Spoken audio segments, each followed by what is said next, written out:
Root is a 2 to 4 player game with an adorable veneer that hides a ruthless game of war and counterinsurgency.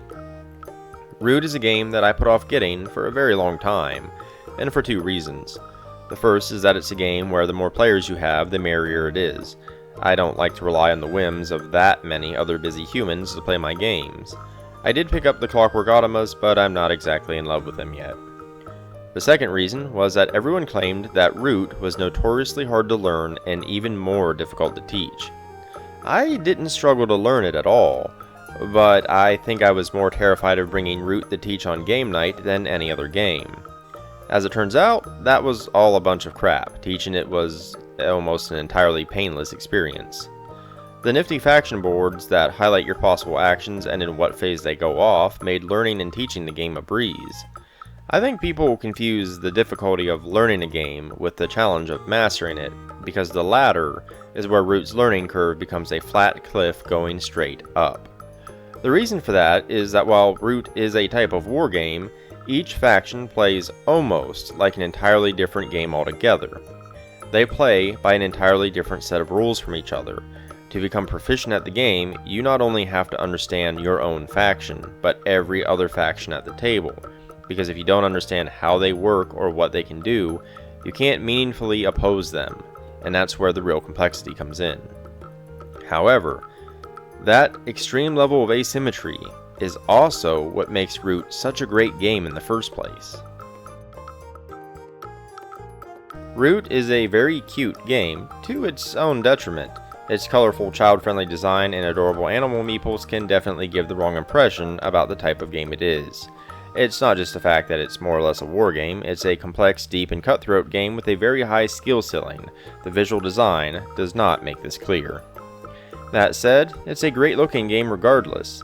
The double-sided board looks fantastic and is visually easy to understand, the cards have solid artwork, and the meeples and variety of tokens look nice. The rulebook is well written, and you get a much more in-depth law of the Root book that helps hammer out the details. The custom dice are a little light, but that's about the only component complaint I can muster up. The faction boards in particular are the highlight here. Not only do they look nice, they also feature a very well-designed user space to track different aspects of their faction. Furthermore, these boards feature a phase-by-phase breakdown of what you can do on your turn. The rulebook features a similar, more in-depth breakdown, and cross-referencing those two things together made teaching the game a breeze. On each player's turn, I was able to help them run down what they could do in each phase in a step-by-step manner.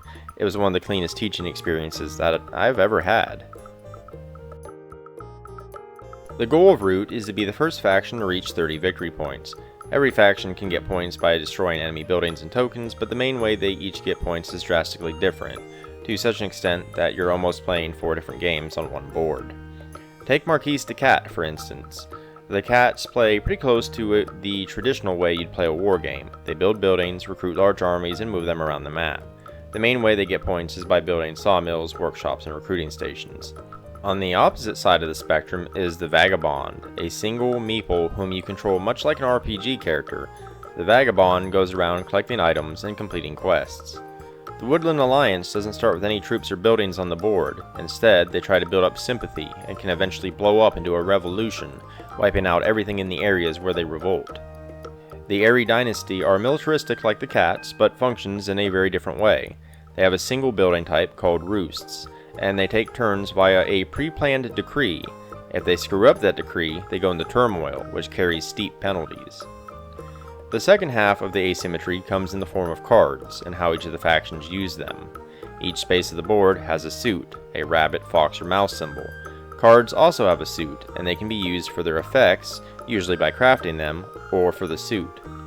For example, the Eyrie must add cards to the decree under Recruit, Move, and Battle. The suit dictates where that action has to take place. If they have a mouse card under Recruit, the Eyrie must recruit in a mouse clearing or go into turmoil. The Woodland Alliance, on the other hand, must use cards that match the clearings they want to place sympathy in. However, cards can also be crafted, but in different ways. The Vagabond needs to be in a matching clearing and use a number of hammer items matching the requirements. The cats need a number of workshops and matching clearings. None of this takes place in a vacuum, however. The factions affect each other. Factions can use warriors to battle each other for control of clearings as well as destroy each other's buildings, but combat is only part of the equation.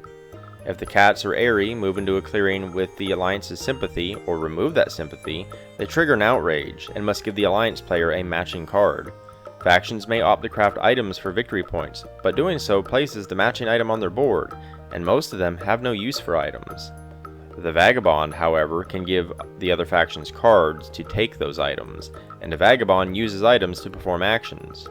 There's an entire ecosystem between the players that is full of pushing and pulling, give and take, and a type of table talk that is organically alive, which is fascinating because the game doesn't have any mechanical diplomacy rules, so to speak. Instead, the politics of the game form naturally in a brilliant kind of way. As I mentioned before, Root isn't exactly a diplomatic game, and you can't really trade anything. Even the Vagabond's trading is more like robbing you, while leaving something of his behind as an apology. You don't have a choice. The Vagabond just does it. However, Root is still a game of deals, diplomacy, threats, and coercion. That's because the game is designed in such a way that all players at the table are both friends and enemies at the same time. Frenemies, if you will. That means every single player has to keep tabs on every other player and must be willing to keep them in check at any given time. Each faction has strengths and weaknesses, and a single other faction can't always capitalize on keeping a runaway leader in check. It's a joint effort, a game of temporary alliances and truces that swap around the entire game. The Aerie can't be allowed too many roosts, and if the cat can't spare the military to take some of them out or interrupt their decree, the Alliance or Vagabond has to step in. The Woodland Alliance is few in number but has a defensive bonus that makes them hard to dislodge. Perhaps the Aerie can promise to craft an item that the Vagabond needs if he drops a couple of Alliance defenders with his crossbow. At the same time, the other factions must keep tabs on the wily Vagabond. If he acquires too many items, he can run away with the game. This all does take some buy-in from the players. You have to go in knowing that this is how the game works. If you just try to do your own thing, you almost certainly guarantee a win for someone else. The interesting thing is that the mindset can shift based on the dynamics of who is piloting what faction, or even what factions are present. One of the moments it clicked for me was the first time we tried a 3-player game. Generally speaking, without expansions, Root recommends that you remove the Vagabond and play as the other 3 for a smooth experience. We stuck up our noses at that and played as the Cats, the Alliance, and the Vagabond. The first go around went awful. The Cats dominated because they had the entire board to themselves. The Alliance was too slow to build up, and the Vagabond couldn't keep them in check alone. However, I had an epiphany. What if I stopped thinking about Root like a board game for a second? If you step into the game's world, you see a story unfold. Without the Aerie in the woods, the Marquise has total control. The Alliance is attempting to garner sympathy, but revolutions move slow. By the time they get the ball rolling, the Cats will have already stripped the woods barren. The Vagabond might have no love for the idealistic Alliance, but he certainly doesn't want to live under the thumb of the Marquise. So what if the Vagabond and the Woodland Alliance went into the game with a fragile pact against the Cats? The Vagabond could feed the Alliance cards, helping them get the revolution moving fast enough to oppose the Cats. Meanwhile, the Vagabond could perform guerrilla warfare, attacking the weaker points of the Cats' empire and disrupting their supply lines. Once the Cats were brought in line, allegiances may shift once again, as either the Vagabond or the Alliance becomes too much of a threat to ignore each other any longer. Going in with that mindset, that to play a 3-player game with that setup, the Vagabond and Alliance must temporarily team up against the Cats. It changed the whole dynamic of the game. It was a fun experience, but more than that, it was an entirely different experience from playing with all 4 factions. I like to think of faction combinations as scenarios when I go into them, and it works well. If you add expansion factions, you greatly expand the number of scenarios that you can have. Let me get this out of the way. Root is a complete game. You aren't being shorted by the contents in the box. It's a full experience. The problem is, it doesn't always feel that way, and what feelings the game invokes can matter. For example, the two-player experience in Root is pretty bad. The only real viable faction combination is to pit the cats in the area against each other.